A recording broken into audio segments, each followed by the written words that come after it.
Enem 2011, questão número 6, primeira aplicação, uma questão que nesses últimos anos já foi muito abordado por estudantes, porque tem dúvida nessa questão, sentiram dificuldade em resolver essa questão.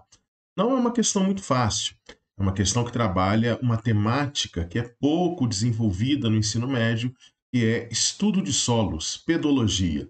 Vamos analisar a questão? Vamos juntos? Vamos lá. Diz assim: enunciado da questão. O gráfico relaciona diversas variáveis ao processo de formação de solos. A interpretação dos dados mostra que a água, olha que importante, é um dos importantes fatores de pedogênese. O que é pedogênese? É o processo de formação de solos. Pois nas áreas, então veja que ele vai falar da água como um importante fator de pedogênese, de formação de solos. Vamos primeiro analisar a figura que ele nos mostra, que é um gráfico. Tudo bem? Então veja que nós temos aqui um gráfico com dois eixos de ordenadas, tá vendo? Veja que no eixo das ordenadas à esquerda, ele está nos informando precipitação e evaporação em milímetros acumulado ao ano, tudo bem? Sempre que a gente vai representar precipitação e evaporação, a gente coloca a unidade em milímetros. Então, por exemplo, teve uma precipitação, uma chuva de 1 milímetro agora. O que significa? Que caiu 1 litro d'água por metro quadrado. Teve uma chuva de 15 milímetros ontem à tarde, significa dizer que caiu 15 litros em cada metro quadrado da área atingida pela chuva. Isso vale também para a evaporação.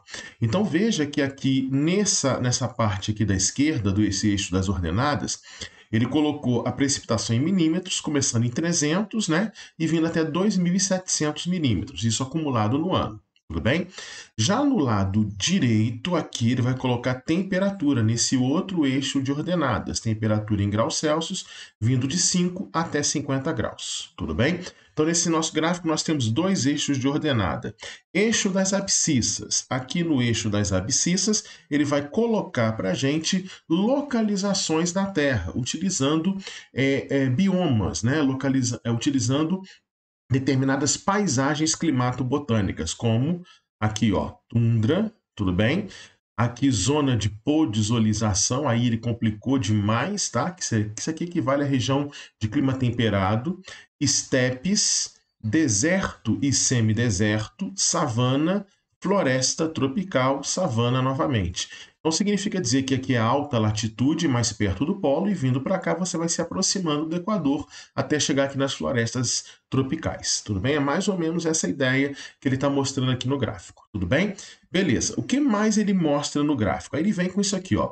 Zona de halitização e ferratilização, zona de bicialitização, zona de monocialização. Isso aqui, gente, é muito complicado. Ele está falando do processo de pedogênese, onde o intemperismo químico que é feito pela água, né?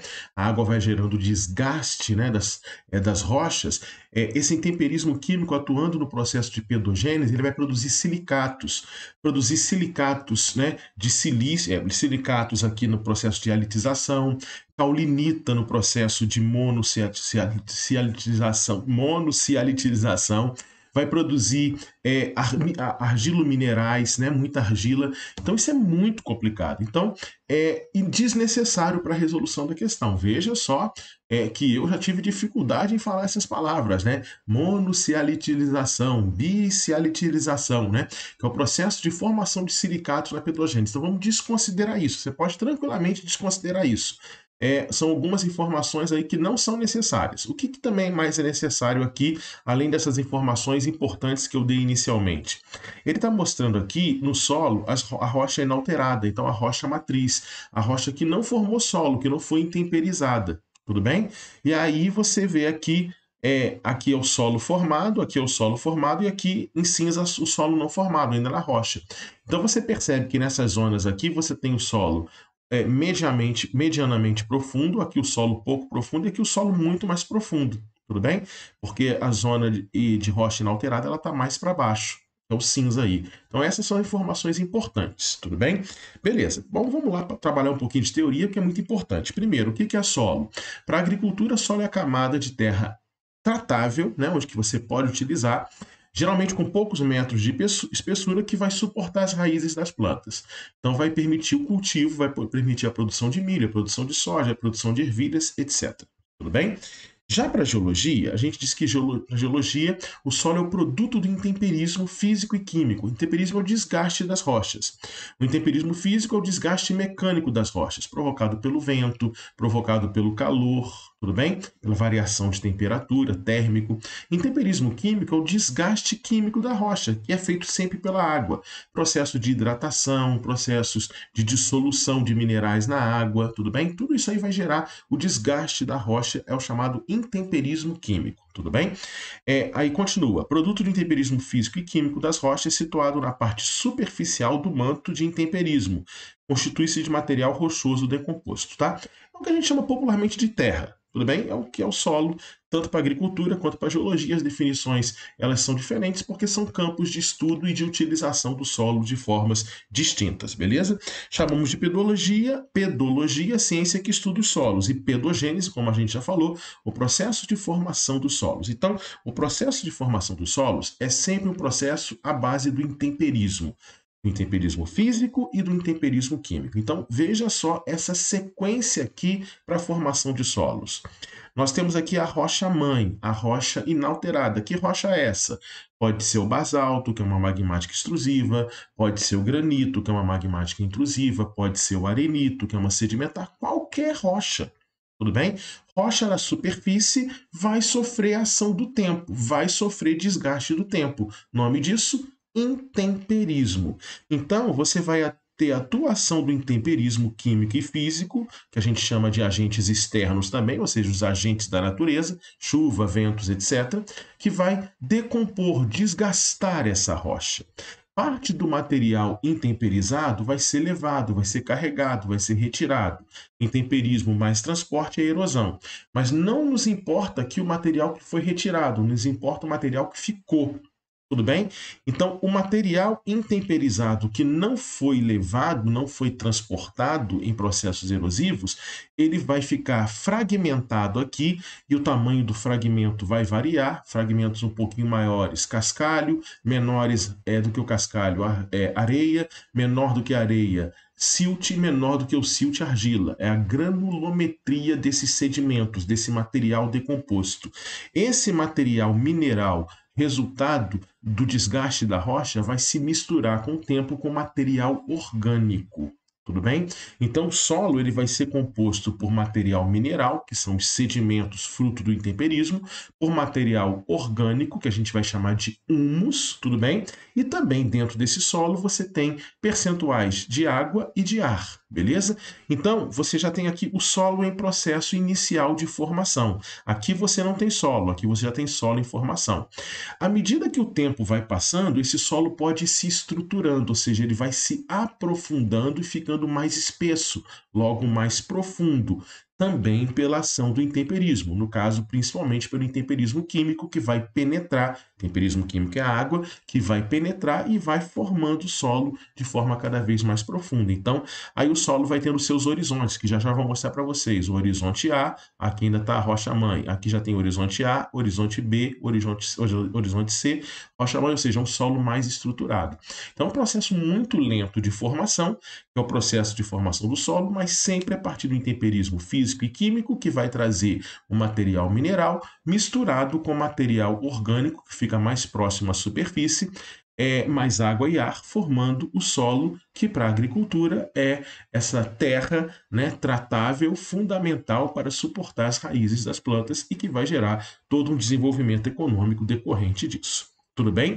Então, gente, vamos guardar intemperismo físico e químico. Outra coisa muito importante, o intemperismo físico, ele ajuda a compor o solo, mas ele também retira muito material, muito sedimento. Alguns dos sedimentos ficam. O intemperismo mais importante para estruturar e formar o solo, um solo mais profundo, é o intemperismo químico, porque a água, ao infiltrar, ela vai decompondo a rocha. E ao decompor a rocha, vai tornando o solo mais profundo, logo mais estruturado. Quanto melhor estruturado o solo, a tendência é que ele seja um solo de melhor qualidade. O que seria um solo muito bem estruturado? Então, olha aqui, ó. Confere maior profundidade aos solos, intemperismo químico. Então, a tendência é que em regiões chuvosas os solos sejam mais profundos, né? Porque a água mais infiltra, tem muita infiltração, então você tende a ter solos mais bem estruturados. O que é um solo muito bem estruturado? É um solo onde todos os horizontes estão bem presentes, né? O chamado horizonte O, que é bem superficial, que é predominantemente matéria orgânica, o horizonte A, que é uma mistura de orgânico com sedimentos, tudo bem? O horizonte B, que a gente chama de zona de acumulação, onde acumula mais argila, tudo bem? Lembrando que a argila são aqueles materiais mais fininhos, eles são os mais fininhos, né, de granulometria mais fina, eles tendem a descer, onde você também concentra hidróxidos de ferro, alumínio, tudo bem? O horizonte C, que é o processo do solo ainda em formação, então ele está formando, né? E aí vai formando pelo intemperismo químico, então ele vai aprofundando, e já a rocha-mãe, que já não é o solo, mas está ali na base de tudo, que lá no gráfico foi chamado de rocha inalterada, como a gente vê aqui. Então, veja que nós temos essa situação. Dentro dessa figura, a gente percebe que nas zonas de floresta tropical, você tem o solo mais profundo, e nas zonas de podzolização, as zonas temperadas, florestas temperadas, você tem o solo um pouco menos profundo. Deixei para o final outras informações muito importantes que eu queria mostrar antes para vocês aqui o processo de formação do solo, que são as informações que ele põe nesse gráfico de temperatura, precipitação, chuvas e evaporação potencial, tudo bem? Veja que a temperatura ela é mostrada em tracinhos, olha aqui, ó. Então, é lógico, né, que na tunda região polar você tende a ter temperaturas mais baixas. Veja que ela vai subindo, chega no seu ápice nas regiões mais próximas do Equador, nas florestas tropicais, tudo bem? Agora a gente tem aqui precipitação, um traço, dois pontinhos e um traço. Então vai ser isso aqui, ó. Então, a precipitação ela vai aumentando na zona temperada, cai muito na zona desértica, o que é de se esperar, e sobe muito nas regiões tropicais, muito quentes, muito úmidas, muito chuvosas. Tudo bem? E depois você tem a evaporação, a perda de água através do processo de evaporação. Está muito ligado ao calor, né? Então veja que a evaporação, que é essa linha contínua, ela é mais baixa aqui, sobe muito no deserto. A tendência é essa, nos desertos tem muita perda d'água por evaporação, e depois nós temos aqui um pouquinho menor, mas ainda alta nas florestas tropicais. Então são informações importantes junto com a profundidade do solo, e são informações fundamentais para a gente poder entender esse gráfico e resolver essa questão. Vamos lá. O gráfico relaciona diversas variáveis ao processo de formação dos solos. A interpretação dos dados mostra que a água é um dos importantes fatores de pedogênese, formação do solo, pois nas áreas a água é um importante fator de pedogênese, pois nas áreas de clima temperado, aqui ó, lembra que eu falei? Região de clima temperado, zona de podzolização, ocorre alta pluviosidade e grande profundidade dos solos. Olha, o solo não é tão profundo, e a pluviosidade, que é a chuva que a gente vai encontrar aqui, ela também não é tão alta. Então, a gente marca como incorreta. Não está certinho essa afirmação. Muito bem. A água é um dos fatores importantes de pedogênese, pois nas áreas tropicais, então aqui zonas tropicais, ocorre menor pluviosidade, o que se relaciona com a menor profundidade das rochas inalteradas. Não, a pluviosidade é maior nas zonas tropicais e o solo é mais profundo. Incorreto. Tudo bem? Letra C, de latitudes em torno de 30 graus. As latitudes em torno de 30 graus são latitudes intermediárias e são zonas de alta pressão, são zonas de formação desértica. Outra informação bastante difícil aí, né? Outra coisa bem difícil que envolve a climatologia. Mas a gente pode ver aqui, ó, ocorrem as maiores profundidades de solo, visto que há maior umidade. Não, as maiores umidades estão nas florestas tropicais, que estão mais próximas do Equador.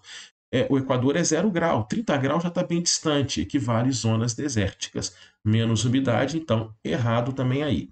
Letra D, zonas tropicais, a profundidade do solo é menor. Não, nas zonas tropicais a profundidade do solo é maior, então errado.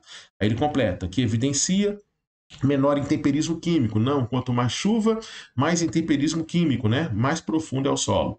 Só nos resta a letra E, de menor latitude, perto do Equador, zona tropical. É isso mesmo. Ocorrem as maiores precipitações. Aqui está, mais chuvas, assim como a maior profundidade do solo. Perfeito, letra E. Então, olha só quanta volta a gente teve que dar para poder entender essa questão, analisar o gráfico, lembrar do processo de pedogênese, lembrar do intemperismo físico, intemperismo químico, que é fundamental para aprofundar o solo, porque a água vai penetrando e vai desgastando quimicamente as rochas, né, formando os solos. Então tem todas essas informações para a gente poder tranquilamente responder com segurança, sabendo do conteúdo, a questão número 6 do Enem 2011. Tranquilo? Se gostou do vídeo, curte ele. Quem não está inscrito no canal, se inscreve. Bastante informação, bastante questões. Essa aí mais complicadinha do Enem. Beleza, gente?